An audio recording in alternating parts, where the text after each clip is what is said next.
Yo, yo, yo, it's your girl and boy CT. I'm Cindy Barnes. And I'm Travis Barnes. And we are the founders of the Overcomers Podcast. Sponsored by Journey 333. That is a place of mind, body, spirit that helps you with fitness, coaching, and nutrition to look better, live better, and feel better. We produce these episodes every week for your enjoyment to help people to overcome adversity and live their dreams.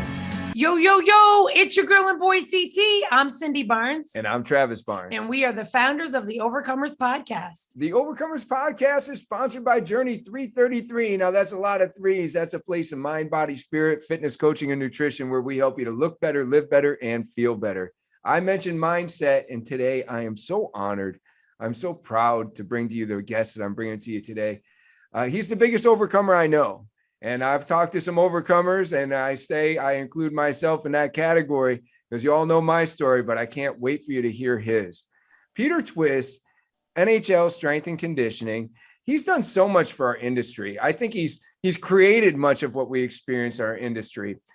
He's a sports science researcher, published author, educator, business entrepreneur, CEO, motivational speaker. Here's an important one: a stage 4 cancer crusher, right? Crush stage 4 cancer.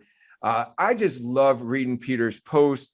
I want to encourage everybody that listens to this episode, follow him when you're done. Get more of the stuff that he's about to drop on you today. He's responsible for bringing one of the largest fitness organizations over to China. He's trained a ton of Olympic athletes. He's been instrumental in the training that goes on over there in China as well. Twist conditioning. Peter Twist, I apologize if I've left anything out, but I could just go on and on. Welcome to the show. All right, Travis, thank you so much for the introduction, and both you and Cindy for having me on here. Honored to be here with you. Well, thank you so much. It really means a lot to us. We've been one of the benefactors of your education over the years, and I remember it's probably been about 10 years since we first met you. It was probably at a Perform Better conference, and ever since, just every time that we've had an encounter with you, it was just such a blessing. And I want to kick off this episode today asking you a question that I've never asked you before. You've accomplished so much. You put out so much education. There's like 44 DVDs, 22 certifications, all different types of twist training methods. And somebody that works with that kind of passion and vigor, why? Why? I mean, what's your reason for doing what you do and being who you are, making the impact that you're making in this world? A lot of that is intrinsic driven and intrinsic motivation and so on. But as like you are, I think naturally I'm oriented or made to be a teacher, a leader, a coach, a trainer, and passionate about helping, sharing knowledge and setting people up for success. I love to see people succeed, and always that includes overcoming, because we all have difficulties imposed on us or by our own failure or coincidences. However, even our most exciting aspirational goals, the loftier our goal, the more difficult it is, the more we have to overcome towards our positive goals. And even exercise is a great example. That's on a daily basis. We fail and grow, we fail and grow. So exercise kind of sets us up with that can-do attitude. I fail in the gym and a week later I can do it, and I keep improving. All those things into a crock pot, Travis, mix into I believe in people more than they believe in themselves. And way back when, to tie that in, I saw at the time I started writing and developing methods. I came from sport, not fitness. I didn't even know there was a fitness industry for a long time. And I existed in sport. And I heard what coaches were interested in for their athletes. And I studied sports science, and fitness wasn't providing any of it. And I looked at fitness at the time, and it was either about appearance training and bodybuilding techniques and things like that, or if it was sport training, it was such a very narrow, it was sprinting in a straight line and getting powerful in a vertical explosiveness. That's about it. And And so I was compelled as a coach to bring solutions, help people set up for success, as a teacher's heart and mind to like, hey, there's a gap here that we can help people in a better way and help accelerate their progress. So just seeing that was there, believing in people was the mission and passion, right? You have a mission and passion, it keeps you driven. But you believe in people and believe you have a solution, you want to get it in their hands. So that's a lot in the crock pot, but that is a good explanation on what keeps me in forward motion, trying to help others do the same, and our industry. Yeah. And that does give the background, because I know you're a competitive athlete, and then you're a strength and conditioning coach to the NHL. And I know that you were looking for solutions for your athletes beyond just, the appearance solutions that existed maybe at the time when you were beginning some of your training and looking for those solutions. And since that time, though, I want to tell our listeners, the different awards that you've received for a guy that didn't even realize that there was a fitness industry that was just looking.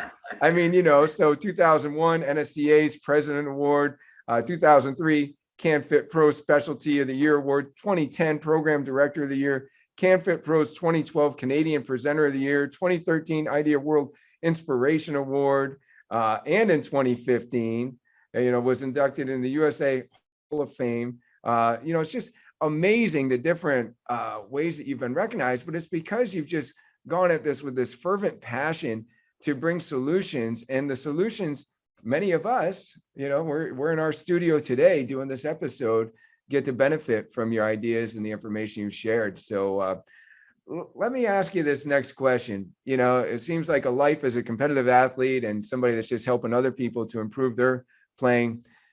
You wouldn't expect that somebody like that was going to have to overcome the battle of cancer, right? I mean, what was that like for you? It must have been a huge shock. I mean, wasn't there like this time where you probably said, wait a minute, I'm the health guy, how is this happening?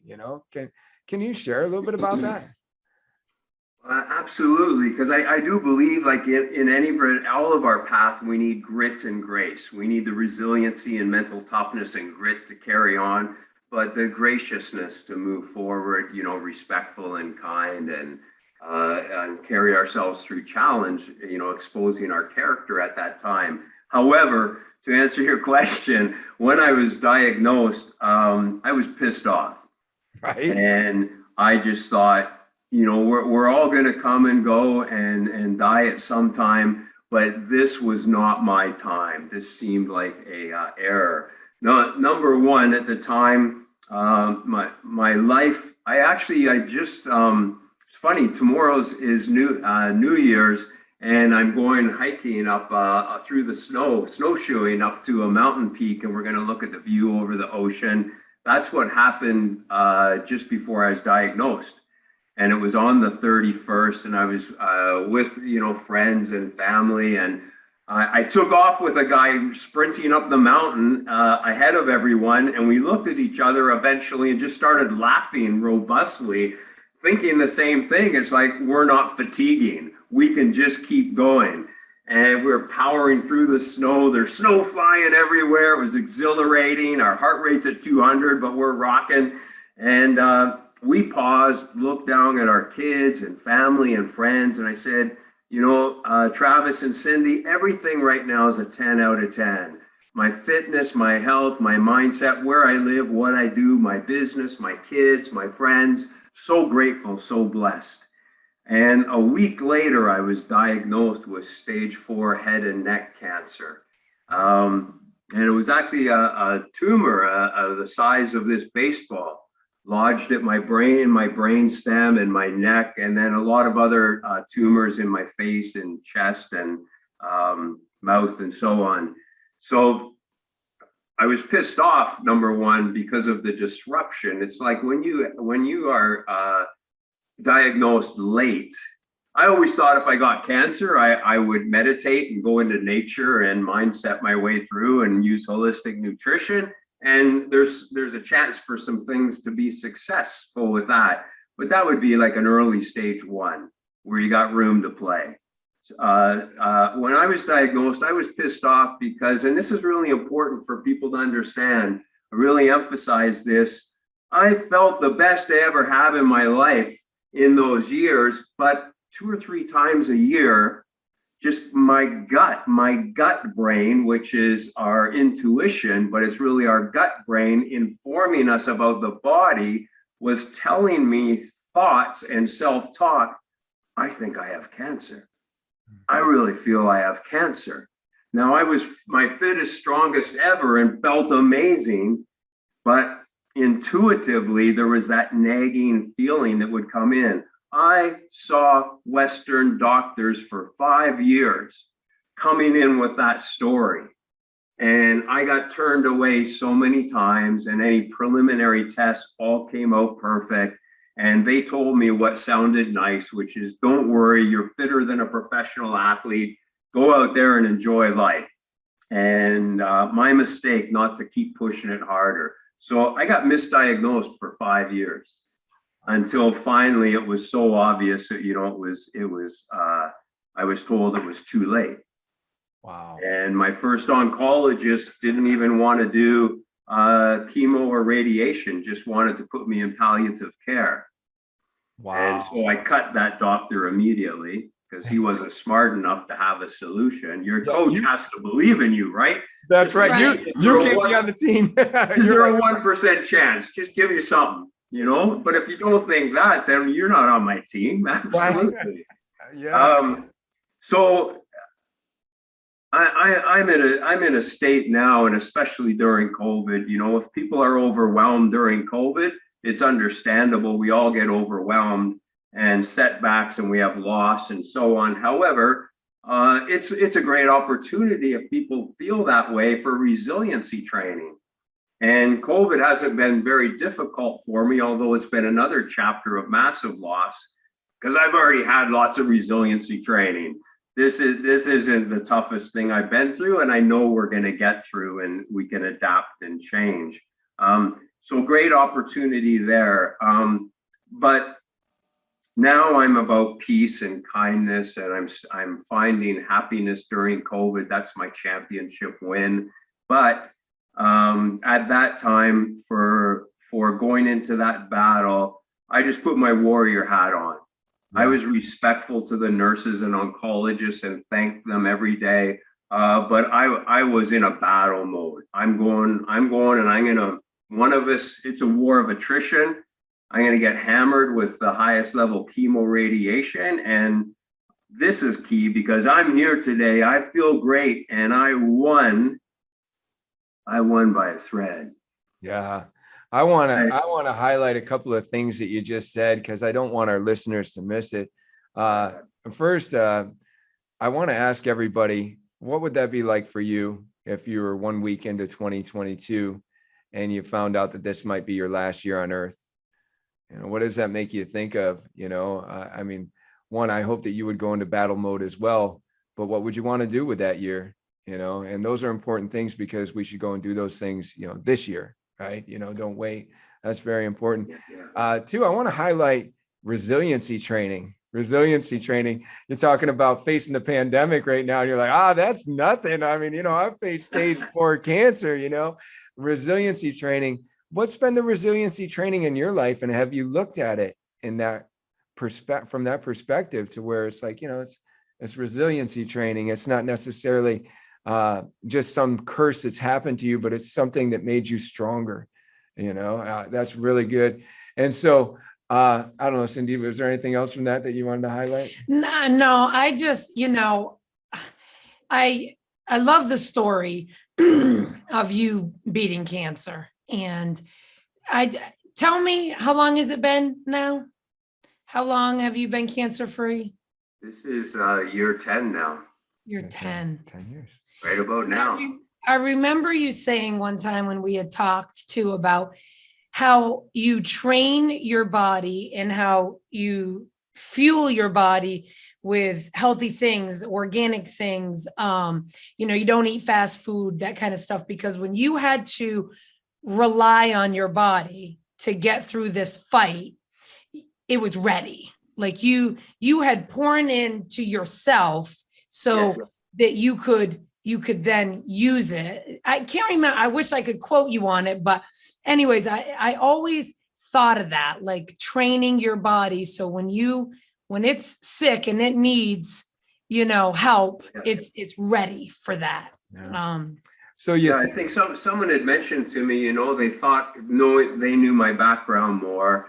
And that's just things like, you guys train and in a very micro way, you're challenging yourself a little more. You're pushing yourself more than people who will not come in and train while they're so-called healthy. And so there's micro resiliency and mental toughness built. But playing sports, getting injured, playing injured in sports, competing head to head, like every challenge and difficulty and anything requiring some mental toughness, even things imposed on us that we wish we were on the beach in Mexico with a margarita, but here we are, like we're in the trenches and we're going for it. Those all aggregate and layer up into resiliency, and to look at that, like COVID's a great opportunity for people to build that up, as well as shifting how it's a disruption. So great time. Where's your next life path? What's your chapter? Everybody's free to align what they do with their being a little bit more. But it's so important to be ready, to train now, to have some level of strength that we can fall from, and some level of mental strength that we can deploy, and just have that toolbox ready for the times we need it. And with that confidence in what we can reach down into, it allows us to be less affected by smaller challenges in our day, I think, and see through a lens still of, with a perspective, we can do it. We just got to get to work and get through this. We don't need to create more drama on it. Let's put our energy into getting through and staying grateful for what's there and still seeing that, and so on. So we're all, I think, in the process of becoming always. And so it's just paying attention to those lessons and being ready to utilize them as we go, if we wish to. That's awesome. It's awesome. Also in your story, you were talking about instinctively knowing, because you were in tune with your body, that there was something there, and that you were misdiagnosed for 5 years. There's a lot to be said for being persistent about quarterbacking your own health, and just being adamant when you feel that there's something going on to have it investigated. But speaking of quarterbacking your own health, something I've always admired about your story is that when you went searching for who should be on the team and who shouldn't be on the team, didn't you even have to take your own sample somewhere? I mean, how did that story go down, if you would?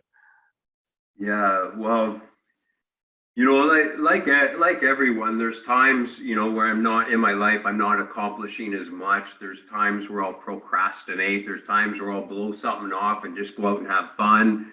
But when it's time to get to work, it's time to get to work. That could be the night before your exam. You got to study a little extra late.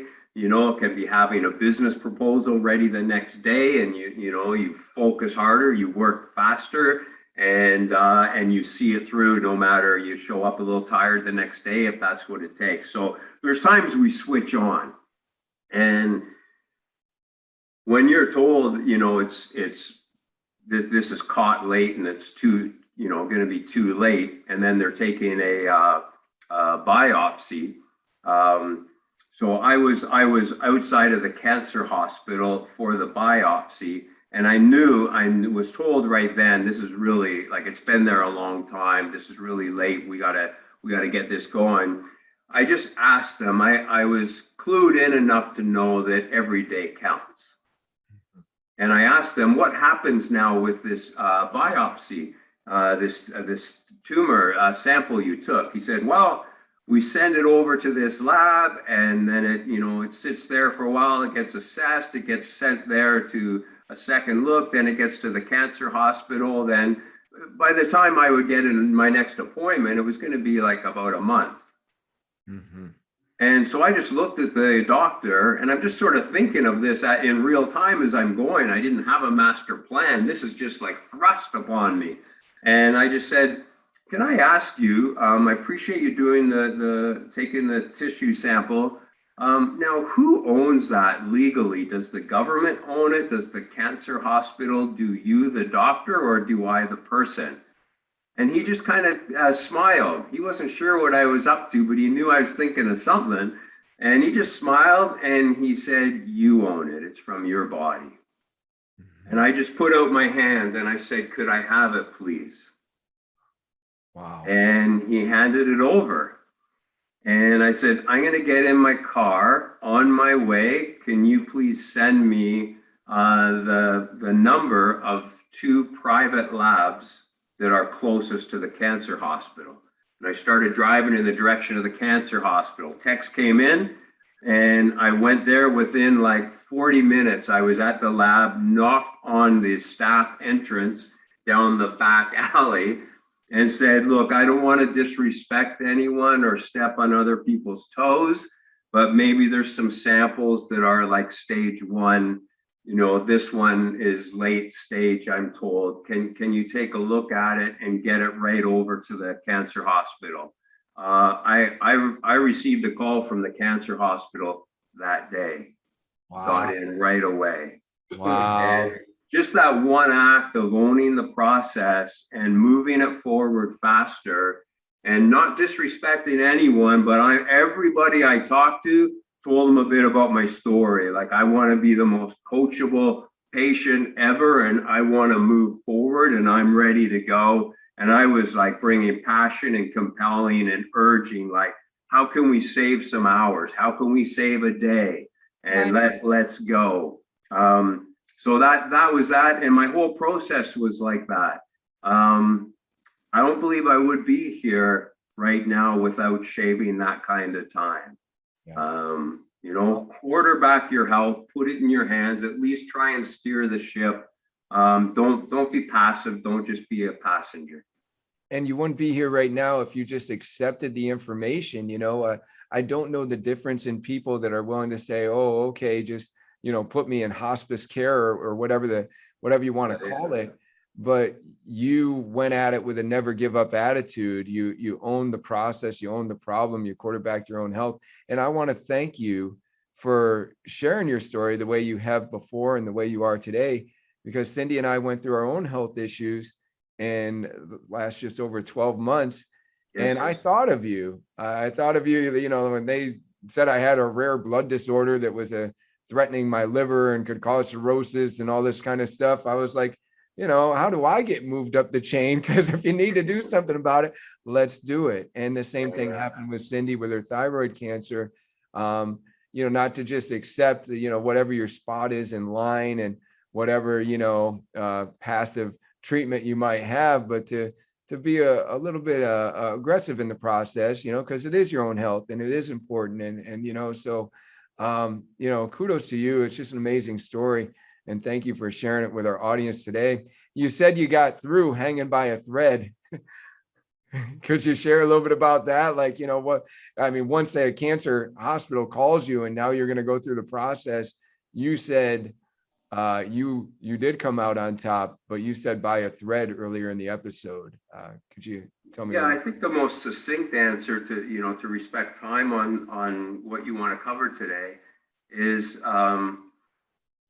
you know, there was still reluctance to do chemotherapy treatment with my tumors, thinking that there's just no chance it would have any effect. And there is a time for people to decide, you know, do I go in and just fight against odds? Because if it's, you know, if it's only 1% chance, that's like there's 100 people and there's one good seat at the party. But someone has to have that seat. So number one, I just took the attitude that, well, of everybody else, because there's going to be someone who's obese, someone deconditioned, someone who's mentally fragile, someone with other comorbidities, you know, someone who's not that motivated, someone who's never exercised, you know, in those numbers, in the stats. So I set my mind that I have as close to 100% chance of taking that one seat as anybody. And I just went on that, and I sort of like played with the odds just to mentally, even though I know that wasn't accurate statistics, but it made sense to me. So okay, I have belief it's possible.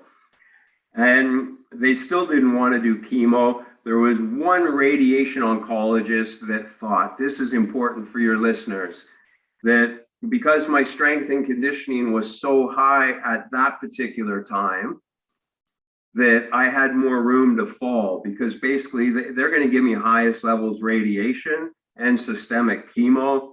And it just in your head, face, neck, chest, it's not a pleasant area. Your mucous membranes respond to radiation as enthusiastically as tumors do, meaning that you're like destroying all your healthy cells. You're burnt up from the inside out. It's different if it's your arm or your quad. It's not so bad, but that area, and you're getting brain damage, besides PTSD, you're getting structural brain damage, which doesn't help you deal with life in the world when you can't think and compute things well, and it's invisible to everybody else.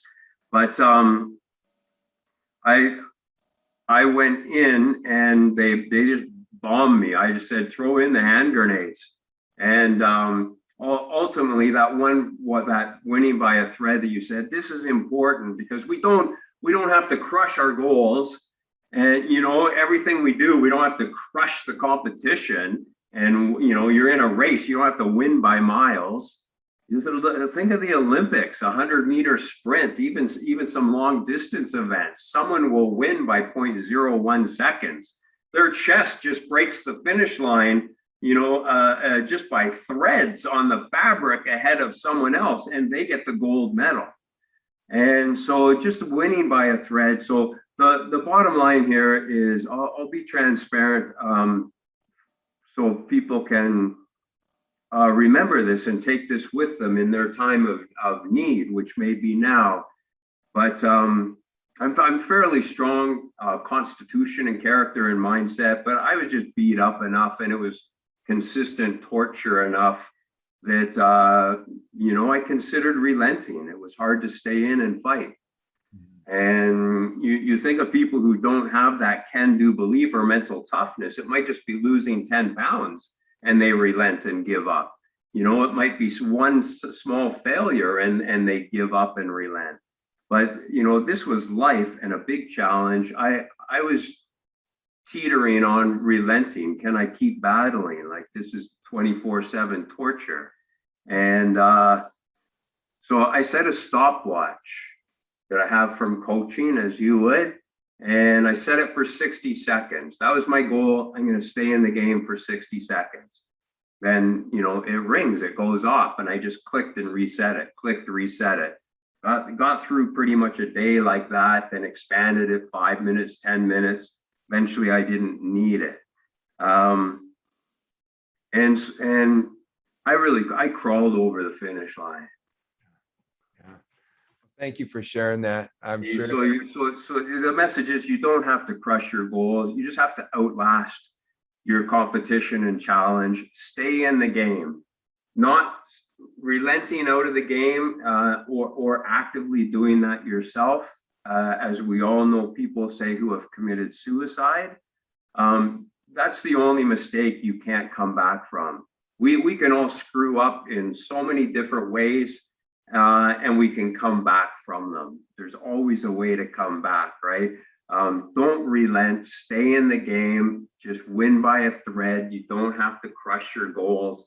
And that doesn't have to be something so dramatic or inspiring or massive. Just your small daily goals and your life goals, career goals. Don't relent, stay in there, and you can win. By that thread, you're still the winner. Wow. That's so good. That's so good. I've shared on a previous episode my own personal dark night of the soul, and not knowing if I was coming home for 20 years or whatever. But the important message in that to me right now is, hit your own personal stopwatch, because by going 5 minutes or in a beginning just a minute and then going another 5, things do get better. Absolutely. If you can just hold on long enough, it does get better. This too shall pass. And your circumstance now today, let's talk about today. Let's turn this episode up a notch. I'm so excited to have you on here because I respect the soul that you are. You share your soul on social media in very positive ways. And you said it earlier in the episode. You said, I think that we're all becoming, you even said if you would have had stage 1 cancer, that you might have gone out and meditated. And that's me too. You know, like I'm a Wayne Dyer fan. I'm a fan of those kind of things and approaches to life, and understanding that this bag of skin that we got is very temporary, but that there is something deep and authentic and purposeful about ourselves. And we're trying to get to that part. I'm not sure exactly how you might want to share this, but it might have to do with what we've already talked about that's made you more of who you are today. But as you're going out on your 10-year anniversary hike, and being out there in nature, I mean, what have you learned through all this, that just different ways you would encourage people to look at life and approach life? If we could get a little bit of that, twist inspiration on here today, Yeah, well, certainly the author that you mentioned, and related to his philosophies as well, the gratefulness, and the time is now. We have today, and today's costs. Doing this with us, and how you spend the rest of your day, and how I spend the rest of my day, it's very expensive because it costs us a day in our life. So how are we using that? A big thing for myself is I'm not. I think you are, and many of our friends are. I'm no longer part of organized religion. However, I listen to Christian music, and so, we don't have to fit in any kind of box. But this is from Casting Crowns, and it says, "We were made to thrive." And the chorus is, "Joy unspeakable, faith unsinkable, love unstoppable. Anything is possible. Anything is possible." And so for me, waking up with gratefulness, just for, breathing clean air, being alive, getting this day.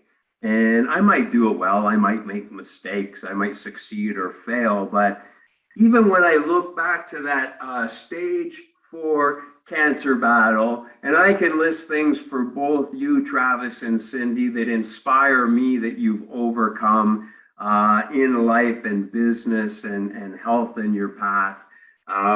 We'll reciprocate on this interview sometime, because I can learn and be inspired by you as you do for so many. Gratefulness comes from presentness. Right now I'm here with you. I've got 2 daughters. I've got a handsome husky dog whose coattail I ride. And we all have people and things in our life important to us. But right now, this is my whole life.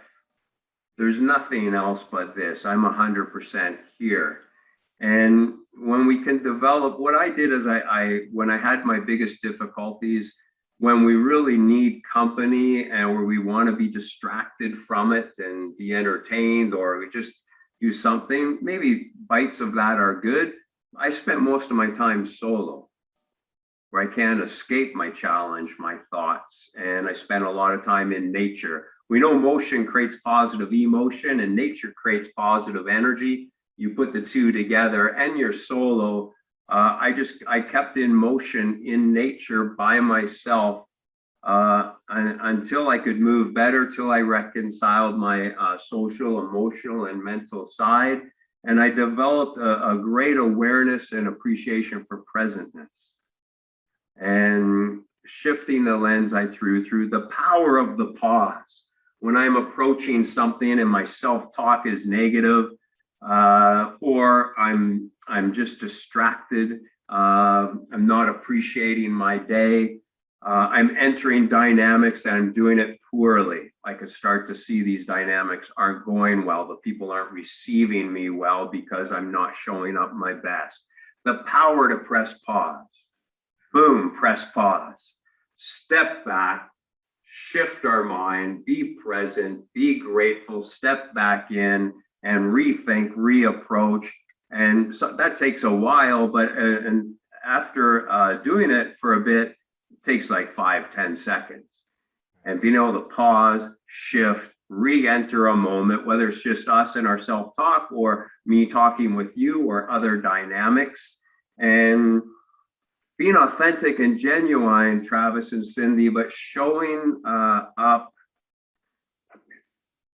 being aware how we show up. Shifting, I talked all about me and solo and getting my mindset and being able to pause and show up better, but also shifting from me to we.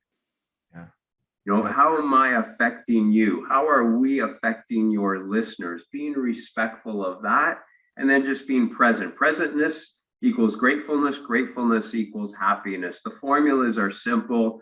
Life is all those simple, small moments. Becoming aware of that. So the bigger the challenge, that's there. That's got to be dealt with. Might be kind of crappy.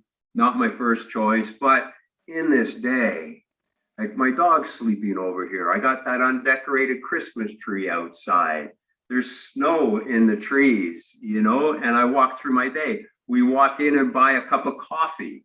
Are we present? Do we look the person in the eye? Are we there for them? Do we try and leave each moment better than when we showed up to it? Simple. Wow.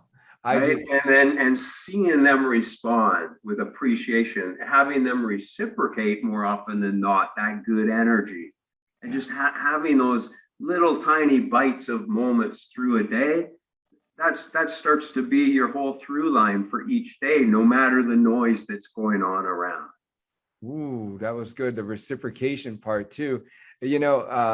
Presence leads to gratefulness, the ability to pause and re-enter a situation as your best self, caring about the we, because in the end, we're really not separate, right? We are responsible for how we affect each other. But then you said, waiting for the reciprocation. Maybe you who are listening right now think that you're present just if you look somebody in the eye and get off your cell phone and acknowledge, but have you waited? Have you waited for the energy to come back to you? Because that's when you're really present, when there's that energy exchange. That is so good. So good. From training, there's someone's got to lead the way. There's a lineup for a drill. Someone's got to be at the start of the line. So we're all waiting for a good day. I'm not going to receive many surprise parties this year. Right. Yeah. So, I love it when someone does something nice for me, but someone's got to get it started. So just get started, be and talk and act and have the energy of what you want to receive. Awesome. Just be that leader, get it started, be at the front of the line, and then it'll tend to roll from there. But if I just wait for a good day, I'm not going to have many of them this year, And I've got friends and stuff, but really no one's planning a surprise party for me to make this an awesome day for Peter Twist. And so it's up to each of us to go create it. If we want a good day, don't have a good day passively, create a good day.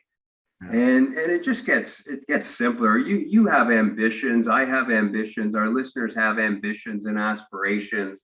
And those can be, I encourage people to make those lofty and aim high. Worst thing you do is you fail high. If you aim really high, you're strive towards that, you'll end up at somewhere really good. But as far as day to day and happiness and gratefulness and mental well-being and so on, it's all on the tiny moments. Wow. Right? That's where the magic is. And then that just helps us, through our long-term path as we deal with these big challenges that we didn't want and these big challenges we do want, because they are the graduation to our aspirational goals. But just the process of the little things in life, that's where the magic is. Be at the front of the line and create your good moments, create your good day. Once again, owning the process too, not waiting for the surprise party, but once again, owning the process. Well, let me ask you, because I know that I want more of Peter Twist. It's an honor to have you in my life. It's an honor to have you as a guest on this episode today. What's next for you? What's coming up that, people can, follow you, get more of you? We have many fitness enthusiasts listening. We have coaches, we have entrepreneurs, all sorts of different people in our audience. So can you share what's going on next with this road of yours, this journey of yours, if you will? I sure can. And, and to let people know, throughout COVID, in Canada here at least, and we are right now, like all gyms are shut down again. And we know the program, the sickness economy, you've got free open access to cigarettes, tobacco, alcohol. I do like beer, but alcohol is not essential in a health pandemic, even though I love beer. But tobacco, alcohol, McDonald's, shopping malls, junk food courts, Doritos, factory farming, all that stuff is still essential. And what's not is the specialty health providers and fitness and so on. All the gyms are closed again. And, we're almost 2 years in. So I think we already knew well before COVID, we're on opposite ends of the spectrum than the government of health. Canada has an excellent sickness treatment system, but to call it healthcare, no one's building health. We don't take poor health before you need medical support and make it good health. And we don't take good to great. We don't take great to excellent. That's what you do. That's what I do. I've never had a client not improve in all ways, and society and the government approved system they approve for operating keeps increasing obesity, cancer, heart disease, diabetes, depression, and so on. Doesn't work. So we need to shift a different way. Going into COVID, I was partnered with the China government for Olympics and modernizing summer, winter Olympics and certifications, live certifications around the world, multiple gyms, performance and wellness centers. All of those used live humans, so they were all shut down at some point for COVID. And what I'm involved in now is I made the bold step, life being short, and naturally I've got all my finances invested in those, and at the time they're worth a certain amount of money. That's my eventual retirement and my family benefactors and so on. I walked away from it all. When the government said, you both are part of the solution for health and immune system and mental wellness, etc., I'm part of the solution. We have health building expertise. The government does not, has sick care expertise. But we were told we're the highest risk, we're part of the problem, we need to be shut down. Tobacco and McDonald's and Walmarts and stuff, go for it. I went to Walmart yesterday, there was 250 people in Walmart, I counted them.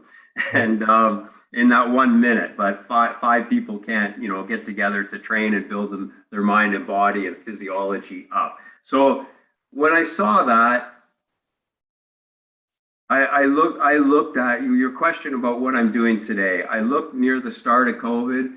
It's like, no, we're actually part of the solution. I'm further away from, even further away from the government philosophy or approach than I thought. I want to be part of the solution. I don't want to sit on the sidelines when they tell me I'm all of a sudden illegal to operate. And I just projected it was going to carry on a long time, open, close, restrictions. And I thought, what's my best, with all my ability in that condition, in that market, what's my best, what's my championship 2 years from now? Surviving. And as we told in Overcome, sometimes surviving, that is your win. And then you heal, restore, rebuild, and go on. Like anyone listening, do survive today. That's a win. Stay in the game. And you can build back up and so on. But I looked at it and like, well,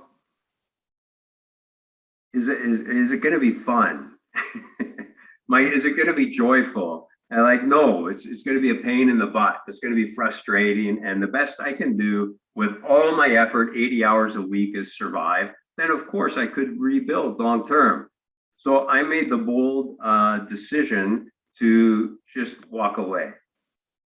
I walked away from everything the government shut down and just accepted the loss of everything I put into it. Finance, investment, sweat equity, and predicted over 2 years engaged in some type of business that helps people that the government can't screw up is my best possible outcome, surviving. Well, no, I could probably thrive.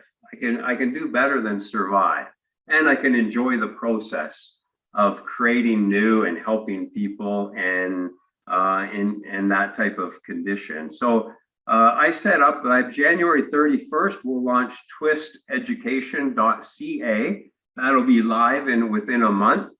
And I'm taking all of my specialty courses that help trainers, coaches, and therapists find a specialty track that's best aligned with their core passions so that they can become the best. We have it's like a university. We have about micro courses in a specialty learning pathways, all digital. That'll be gamified and engaged and available all around the world, automated digitally in sport performance specialist, functional training coach, youth physical literacy expert. There's health and mindset and sports medicine.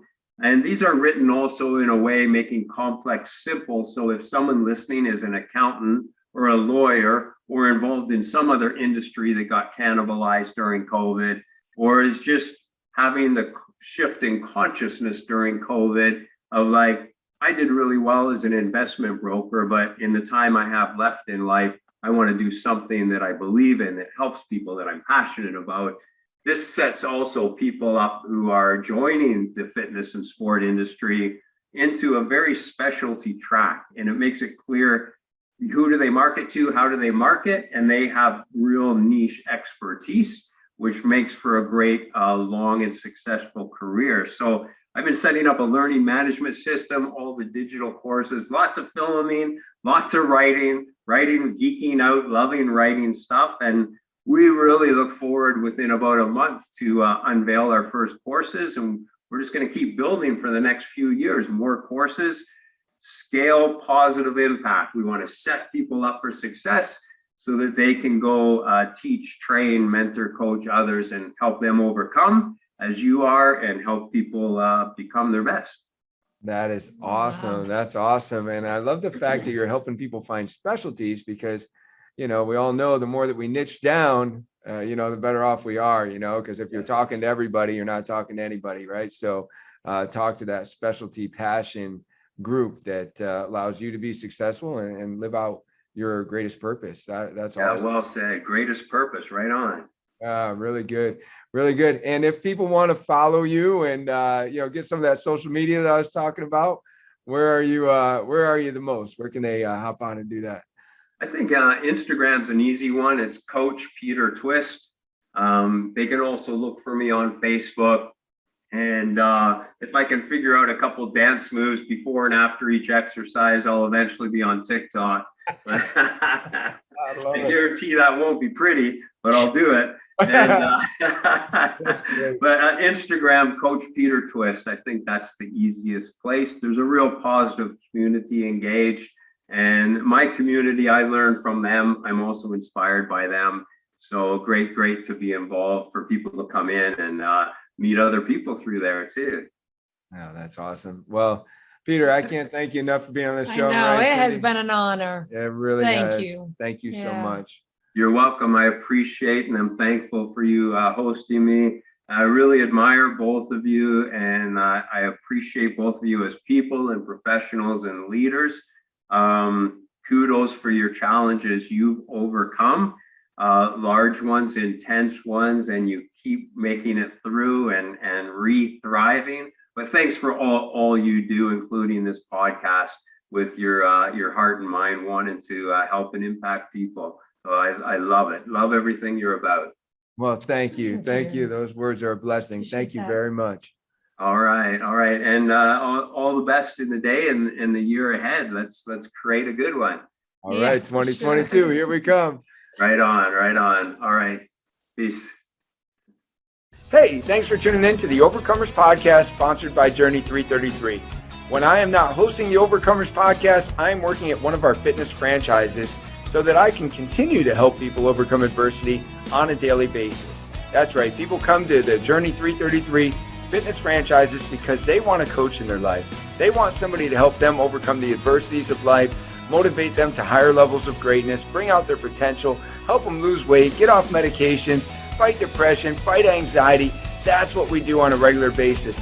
If you feel like you want your life to be about helping more people to overcome their adversities. If you feel like you're an overcomer and you want to create more overcomers, then maybe owning a Journey 333 franchise would be for you.